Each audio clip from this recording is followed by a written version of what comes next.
यात्रा के बाद जब दूत नरवरगढ़ राज्य की सीमा में प्रवेश करने लगा तो राज्य के बाहर खड़े पहरेदारों ने उससे उसका नाम, पता और आने का कारण पूछा। ये पता चलने पर कि वो पूंगल से आया है, राजकुमारी मालवण के सैनिकों ने तुरंत उसे बंदी बना लिया और काल कोठड़ी में कैद कर दिया। ऐसे ही एक के बाद एक राजा पिंगल ने कई संदेशवाहकों को भेजा, पर सबका वही हश्र हुआ। कोई भी संदेशवाहक राजमहल तक नहीं पहुंच पाया।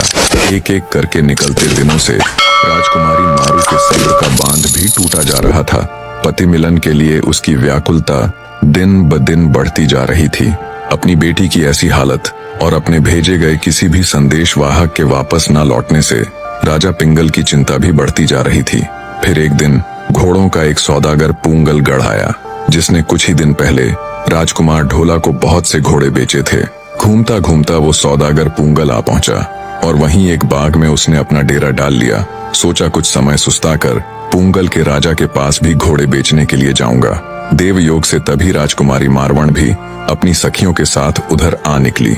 सौदागर ने भी जब राजकुमारी के सौंदर्य को देखा तो वो ठगा सा रह गया। इतनी सुंदर लड़की उसने आज से पहले कभी नहीं देखी थी। जब राजकुमारी मारवण अपनी सखियों के साथ टहलती हुई कुछ आगे निकल गई तो उसके सौंदर्य से अभिभूत सौदागर ने पीछे बची हुई उसकी सहेलियों से उसका नाम पता पूछा।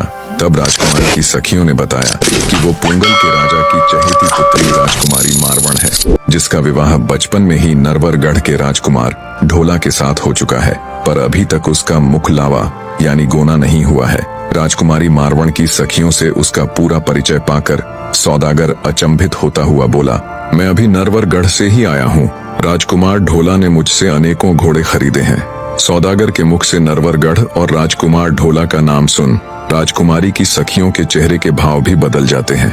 आगे सौदागर बोला, पर राजकुमार ढोला का विवाह तो मालवा की राजकुमारी मालवण के साथ हो चुका है और राजकुमार ढोला पूरी तरह से उसके प्रेम में बंधे हुए हैं। उन्हें तो ये भी पता नहीं कि उनकी शादी बचपन में ही मारवण नाम की लड़की के साथ हो चुकी है। सौदागर की बात सुन राजकुमारी की सखियां आश्चर्यचकित थीं, पर उनके असली हैरान होने की बारी तो अब थी जब सौदागर ने उन्हें बताया कि राजकुमारी मालवण ये अच्छे से जानती है कि ढोला की शादी बचपन में मारवण से हो चुकी है। इसीलिए उसने राज्य की सीमा पर अपने खास व्यक्तियों को तैनात किया हुआ है। शक्तिशाली पिता की इकलौती संतान होने के कारण धन या व्यक्तियों का उसे कोई अभाव नहीं है। उसके पिता द्वारा दिए गए वो सैनिक पूंगल से आने वाले संदेशवाहकों को या तो कैद कर लेते हैं या फिर मृत्यु के घाट उतार देते हैं। सौदागर की ये बात सुन राजकुमारी की सखियों को झटका सा लगा।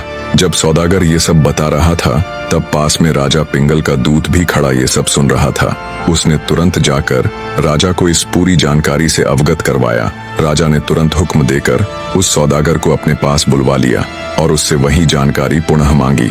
तब सौदागर राजा पिंगल के आगे सब कुछ दोहराता हुआ बोला, महाराज, जो आपने सुना वो सब एकदम सत्य है। हे महाराज, ढोला तो स्वयं कामदेव का अवतार है और आपकी पुत्री स्वयं पद्मिनी।